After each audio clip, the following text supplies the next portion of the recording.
Hello and welcome to Ecoholics. In this video, we will discuss about monetary policy.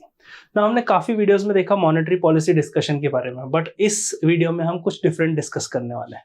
पहले मैं आपको summary में monetary policy committee के बारे में बताऊंगा और फिर जो मोस्ट इंपॉर्टेंट टॉपिक आजकल चल रहे हैं वो है न्यूज़पेपर में मॉनेटरी पॉलिसी के कुछ स्टांसेस आते हैं कि कभी एकोमोडेटिव स्टांस है, कभी न्यूट्रल हो गया, कभी इस टाइप से हॉकिश है, कैलिब्रेटिव है। तो इन सब का मीनिंग क्या होता है हम वन बाय वन इसको इस वीडियो में समझेंगे।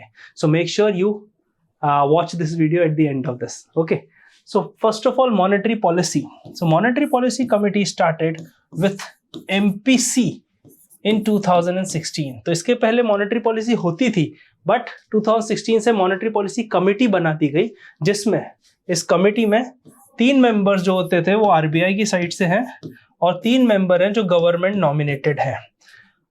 अब ये फैक्चुअल इंफॉर्मेशन हमारे लिए ठीक ठाक काम की है क्योंकि कई बार एग्जाम में पूछ लेते हैं, but concepts are here more important.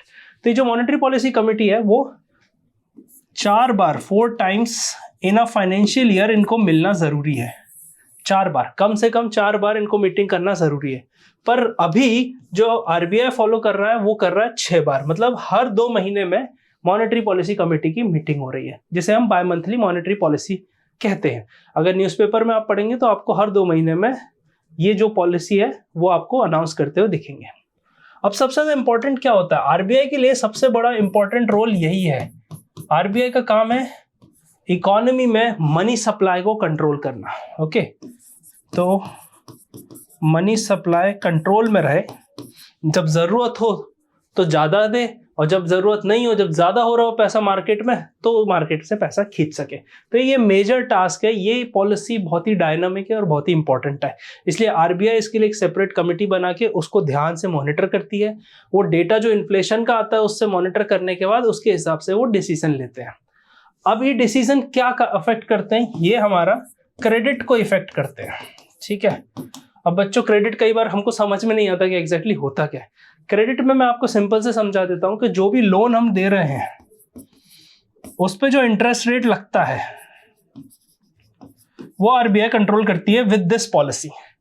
अब RBI को ये इंटरेस्ट रेट डिसाइड करती है, उसके बाद बैंक्स उस रेट को डिसाइड करते हैं और फिर बैंक्स अलग अलग house loan, personal loan, vehicle loan और बहुत सारे चीजों के लोन उस तरह से बांटते हैं। तो इसलिए ये पॉलिसी सबसे ज्यादा इंपॉर्टेंट है, क्योंकि अगर RBI ने ही रेट ऊपर नीचे किए तो ये सारे रेट ऊपर नीचे होंगे, और ये सारे रेट ऊपर नीचे होंगे इसका क्या मतलब है? जो EMIs आप भरते हैं उस पर भी इस चीज का अफेक्ट आएगा। तो EMI हमारी हर मंथ एक ही जैसी रहती है, पर द मोस्ट इंपॉर्टेंट थिंग अभी ध्यान में रखने की क्या है कि जब हमने फॉर एग्जाम्पल 15,000 रुपए की EMI हम देते हैं हर महीने एक 25 साल के लोन पे एक घर की, तो अगर थोड़ा बहुत इंटरेस्ट रेट ऊपर नीचे होता है तो हमारी EMI तो सेम रहती है, बट जो ईयर्स हैं वो 25 से 30 साल हो जाते हैं। तो इस तरह का इफेक्ट हर इंसान की लाइफ पे इस पॉलिसी से होता है। तो ये क्रेडिट पॉलिसी यहाँ पे ध्यान देने की बहुत ज्यादा जरूरत है। अब एक क्रेडिट को कंट्रोल RBI किस रेट से करता है? उसका नाम है रेपो रेट। ये आपने कई बार सुना होगा। ये रेपो रेट क्या इसका मतलब है द रेट ऑफ रीपर्चेस। अगर कोई भी बैंक को फंड्स की जरूरत है, जैसे कि आपको फंड्स की जरूरत होती है तो आपने मम्मी पापा से, बड़े भाई बहन या दोस्त यार से पैसे लेते हो, ऐसे ही बैंक के पास जब पैसे खत्म हो जाते हैं तो वो RBI के पास जाता है और RBI उसको पैसे उधार देता है। वो जिस रेट पे उधार देता है उसे हम रेपो रेट कहते हैं। ठीक है, इसी टर्म्स में आपने रिवर्स रेपो भी सुना होगा। लोग उसमें कहते हैं कि जब किसी बैंक के पास ज्यादा पैसे हो जाए और उन्हें समझ नहीं आए कि उसका क्या करना है, ना ही वो लोन में जा रहे हैं ना कुछ है, तो वो RBI के पास वो फंड्स को पार्क कर देते हैं, और जिससे कि RBI उन्हें इसकी कमाई हुई इंटरेस्ट रेट देता है, जिसे हम रिवर्स रेपो रेट कहते हैं। ठीक है, पर इस वीडियो में हम ये सब चीजें तो ऊपर ऊपर से डिस्कस कर रहे हैं। इस चीजों को डिटेल में आप दूसरे वीडियोस में मेरे देख सकते हैं। अभी सबसे ज्यादा इंपॉर्टेंट यहाँ पर क्या है कि जो रेपो रेट कैसे डिसाइड करती है, क्या होता है? जो भी डिसीजन लेने के बाद RBI एक स्टांस देता है कि ये मेरा सोचना है।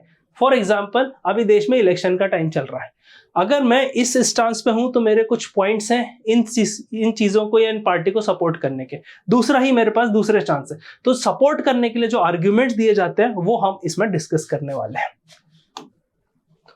तो जब भी RBI मॉनेटरी पॉलिसी अनाउंस करती है वो एक पॉलिसी स्टांस देते हैं, जिसको हम कहते हैं मॉनेटरी पॉलिसी स्टांसेस। वो स्टांस का मतलब क्या होता है। तो आपने सबसे पहले ये वर्ड देखा होगा न्यूट्रल स्टांस, कि आरबीआई ने इस बार मॉनेटरी पॉलिसी अनाउंस की और बोला कि इस बार जो हमारा स्टांस है न्यूट्रल स्टांस रखा है। न्यूट्रल स्टांस का मतलब क्या है कि रेपो रेट बढ़ भी सकता है इन फ्यूचर और घट भी सकता है। तो जब भी आरबीआई अनसर्टेन है किसी भी चीज को लेके तो वो यही पॉलिसी अपनाती है, उसे कहती है न्यूट्रल स्टांस है। हम 2 महीने बाद देखेंगे, जो भी इकोनॉमी की सिचुएशन होगी, जो भी डेटा इन्फ्लेशन का आएगा, उस हिसाब से हम अपना पॉलिसी स्टांस बनाएंगे। तो ये एक टर्म आपने न्यूट्रल का सुना होगा, इसका मतलब ये होता है। सेकेंड होता है कैलिब्रेटेड टाइटनिंग। कैलिब्रेटेड टाइटनिंग जब करती है, इसका मतलब है कि जो रेट है, मतलब इकोनॉमी में इकोनॉमी को टाइट करने की जरूरत है। इकोनॉमी को टाइट करने की कब जरूरत पड़ती है, जब हमेशा अपन कोशिश करते हैं कि फंड्स ज्यादा हो गए इकोनॉमी में, और जब फंड ज्यादा हो जाते हैं तो सरकार उसको रेपो रेट बढ़ा के उसको कंट्रोल करती है। अब मैं आपको समझाता हूं कैसे होता है। रेपो रेट फॉर एग्जांपल आप मान लीजिए, क्योंकि जो टारगेटेड है वो हमारा है 4 ± 2%। ये हमारा टारगेट है मॉनेटरी पॉलिसी फ्रेमवर्क अग्रीमेंट के अकॉर्डिंग।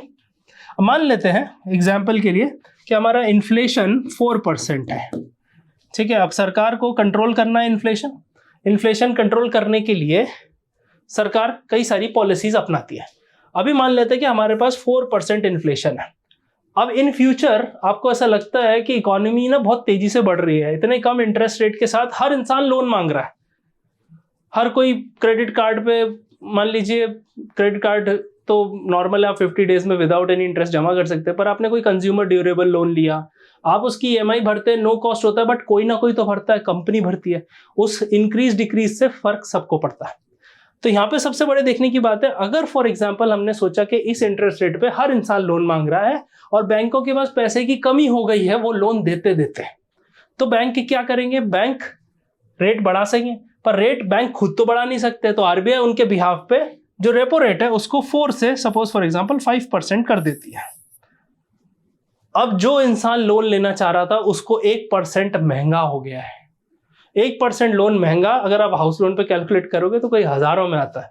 तो इंसान का डिसीजन बदल जाता है कि मेरे को ये घर लेना है या नहीं लेना है। तो उस हिसाब से क्या होता है, जो लोन की डिमांड होती है उसको आरबीआई दबा देती है, कंट्रोल कर देती है। और कंट्रोल क्यों करती है, क्योंकि इकोनॉमी में इन्फ्लेशन बढ़ रहा है। इन्फ्लेशन का मतलब है सबके पास पैसा है, एवरीवन इज आस्किंग समथिंग कि भाई मुझे भी चाहिए, बट सप्लाई उतनी हो नहीं पा रही। इसी को हम कहते हैं कैलिब्रेटेड टाइटनिंग। अभी हाल ही के दिनों में आपने ये पॉलिसी स्टांस देखा नहीं होगा आरबीआई का।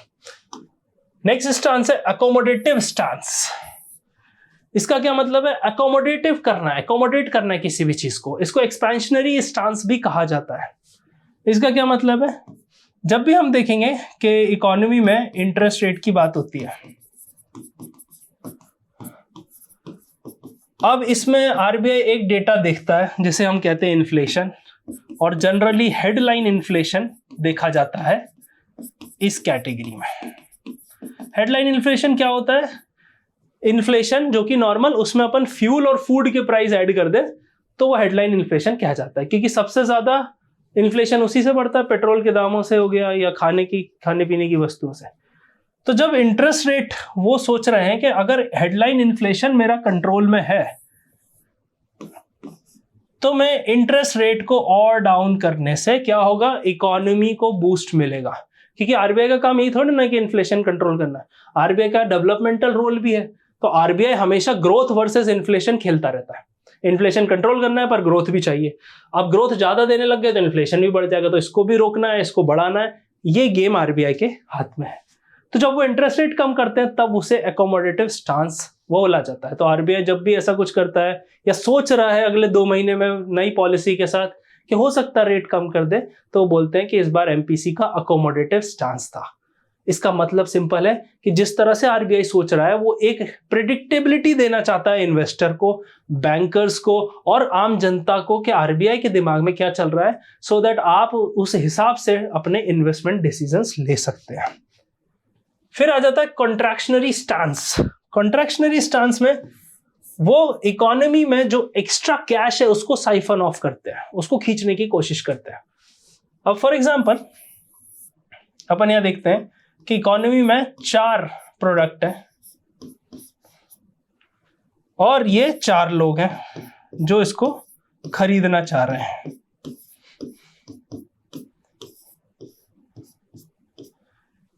ठीक है, ये 4 लोग खरीदना चाह रहे हैं, एक एक खरीदना चाह रहे हैं तो सबको मिल जाएगी। पर सपोज फॉर एग्जांपल इंसान नंबर ए ये चारों खरीदना चाहता है, तो ये जो भी सप्लाई इसको कर रहा है वो क्या करेगा, या तो प्राइस बढ़ा देगा, एक ही ऑप्शन है कि ये इंसान चारों ना खरीद पाए। दूसरा क्या करेगा, या इनकी सप्लाई बढ़ाएगा, जो कि हमारे एग्जांपल में लिमिटेड है, हम इससे ज्यादा सप्लाई दे नहीं सकते। तो पर्पस क्या है, पर्पस ये है कि इसके पास पैसे ज्यादा हो रहे हैं इसीलिए डिमांड बढ़ रही है, पर डिमांड तो बढ़ रही है पर उतना प्रोडक्शन नहीं बढ़ पा रहा। जैसे इंडिया में स्मार्टफोन की डिमांड बूम पे, जो कंपनी स्मार्टफोन बनाती है बेच लेती है, बाहर की कंपनियां मिलियंस में स्मार्टफोन सेल करती है दिवाली सेल पे। रीजन उसका सिंपल है, डिमांड बहुत हाई है। अब डिमांड इसकी हाई है, क्यों हाई है, क्योंकि इसकी जेब में पैसा है। जेब में पैसा ही नहीं होगा तो क्या डिमांड करेगा इंसान। तो आरबीआई कहता है कि इकोनॉमी में डिमांड बहुत तेजी से बढ़ रही है और सप्लाई उतनी तेज नहीं है, तो क्या होगा, दाम बढ़ेंगे। जब प्राइस बढ़ेगी तो इन्फ्लेशन आएगा, इन्फ्लेशन आएगा तो प्रॉब्लम आरबीआई के साथ जाएगी, क्योंकि जो जीडीपी ग्रोथ रेट हम एम कर रहे हैं वो हम अचीव नहीं कर पाएंगे। तो उस सेंस में क्या करता है, कॉन्ट्रैक्शनरी स्टांस अपनाते हैं और जो इंटरेस्ट रेट होता है उसको बढ़ा देते हैं। तो उसे हम कहते हैं कॉन्ट्रैक्शनरी स्टांस, जहां पे कोशिश करते हैं कि जो फंड्स की अवेलेबिलिटी है उसको कम किया जाए या महंगा किया जाए। लास्ट है हॉकिश स्टांस। अब इस वर्ड से ही आप समझ सकते हैं, हॉक मतलब नजर रखने वाला स्टांस है। इसमें आरबीआई क्या कहता है कि हम हेडलाइन इन्फ्लेशन पर नजर रखेंगे और जो वो होगा उसके हिसाब से हम डिसीजन लेंगे। तो इसमें एक ही हमारा मेन रहता है, आरबीआई ध्यान रखता है फूड पे और फ्यूल पे। तो ये दोनों मिला के हमारा इन्फ्लेशन प्लस दीज टू बन जाता है हेडलाइन इन्फ्लेशन, जो कि हेडलाइन इन्फ्लेशन इसलिए बोला जाता है क्योंकि वो सबसे ज्यादा हेडलाइन में रहते हैं, आगे रहते हैं, उनकी सबसे ज्यादा बात होती है, क्योंकि वो एक डेली लाइफ में हर कंज्यूमर को अफेक्ट करती है। तो आई होप आपको ये वीडियो पसंद आया होगा, समझ आया होगा, इससे आपको पूरी क्लैरिटी मिली होगी, इसलिए मैंने इसको बाइलिंगुअल और मिक्स हिंदी इंग्लिश में बनाया। कोई भी आपके डाउट हो तो कॉमेंट सेक्शन में जरूर लिखिएगा। इसके अलावा if you have any other queries as well, वो भी आप कमेंट सेक्शन में या नीचे दिए गए लिंक में डिस्क्रिप्शन में जो व्हाट्सएप नंबर है वो मेरा ही है, आप उसमें पूछ सकते हैं। So don't forget to like, ताकि यूट्यूब को पता चले कि ये जो कॉन्सेप्ट हमने समझाया यहाँ ये आपको समझ में आया, तो वो और लोगों तक भी ये वीडियो को पहुंचाएगा। Thank you so much. Don't forget to subscribe, क्योंकि इस पे आपको ऐसे नए नए वीडियोस और आने को मिलेंगे। Thank you so much. Have a nice day.